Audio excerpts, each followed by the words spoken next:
नमस्कार सगळ्यांना. अजून एका नवीन व्हिडिओमध्ये आपलं अगदी मनापासून स्वागत. आज येणार होते आपल्या घरी गणपती बाप्पा. तर गणपती बाप्पांचं असं एकदम मस्त स्वागत झालेलं आहे. गणपती बाप्पांची व्यवस्थित स्थापना वगैरे पण झालेली आहे.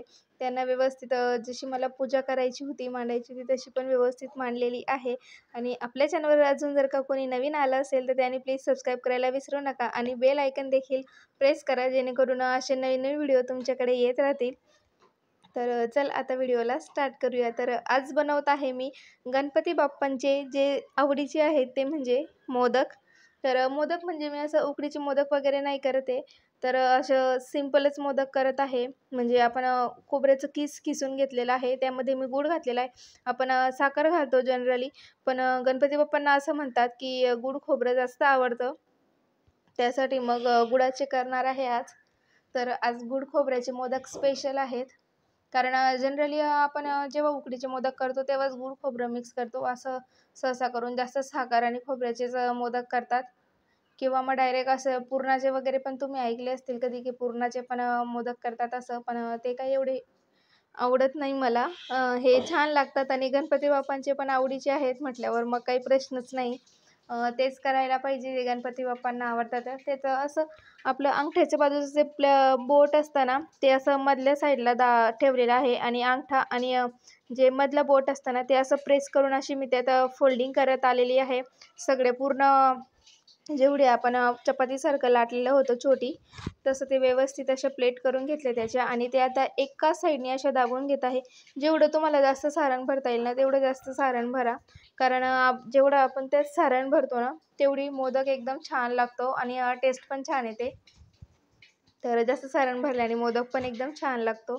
आणि असं एकदम असं अंगठे आणि जे अंगठ्याच्या बाजूचं बोट आहे त्याने असं वरती प्रेस करत करत त्याला व्यवस्थित असं सगळे जे आपण कडा केलेल्या आहेत त्या व्यवस्थित अशा वरती तोंडाशी आणायच्या आणि व्यवस्थित असं त्याला सेट करून घ्यायचं. जास्त दाबायचं नाही, नाहीतर मग आपला मोदक फुटण्याची शक्यता असते. तसंच हे पहा मी तुम्हाला आता दाखवते. अजून जे मधलं बोट असतं ना, ते आणि अंगठ्याच्या साहाय्याने असं अंगठ्याच्या बाजूचं बोट असं मध्ये ठेवायचं. अशा प्लेट वगैरे करून घ्यायच्या, व्यवस्थित प्रेस करायच्या त्या थोड्या, नाहीतर पहा लगेच निघून जातात त्या.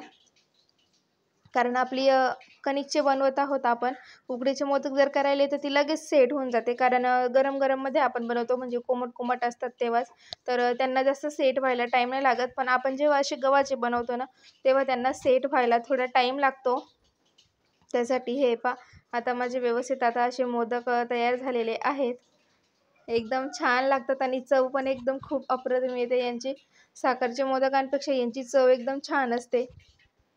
ऑफकोर्सली ते बाप्पाच्या पसंतीचे आहेत. तर आता इकडे मग लगेच कढई पण ठेवली तापायला आणि लगेच म्हटलं चला लवकर आता तयारी करून घेऊयात. गणपती बाप्पांची आरती पण करायची आहे. तर त्यासाठी लगेच तळायला घेतले. तळूनच करते मी मोदक. उकडीचे पण करायचे आहे, एखाद्या दिवशी करेल मी तुमच्यासोबत शेअर, जेव्हा उकडीचे करेल तेव्हा. तर आता ते जास्त असं होऊ नाही द्यायचं, म्हणजे असं लालसर जास्त करायचे नाही त्यांना, नाहीतर मग जास्त, कारण आपण तेलमधून काढतो ना तरी पण त्यांच्यामध्ये थोडीशी गरमाहट असते, तर अजून त्यांना कलर छान येतो. आपण जर का तेव्हाच जास्त लाल होऊ दिले तर मग ते जास्त लाल होऊन जातात, त्यामध्ये फिकतं. असे ऑरेंज शेडमध्ये आले ना, तेव्हाच त्यांना व्यवस्थित हे पहा कडा पण एकदम व्यवस्थित मस्त आलेल्या आहेत आपल्या. जशा उकडीच्या मोदकला तुम्ही जशा कडा पाहिल्या असतील तसेच सेम कडा आलेला आहे. कोणत्या कोणत्या मोदकला फक्त नॉर्मल कड थोडीशी चेंज झालेली आहे. तर इकडे आता आम्ही गणपती बाप्पांची आरती पण करून घेतली व्यवस्थित मस्त. पुढे पण सोबत मस्त घंटा वगैरे वाजवत होती, तिथे आम्ही आरती वगैरे करून घेतली. मस्त पाया वगैरे पडले. गणपती बाप्पांना प्रसाद दिला तिथे मोदकाचा.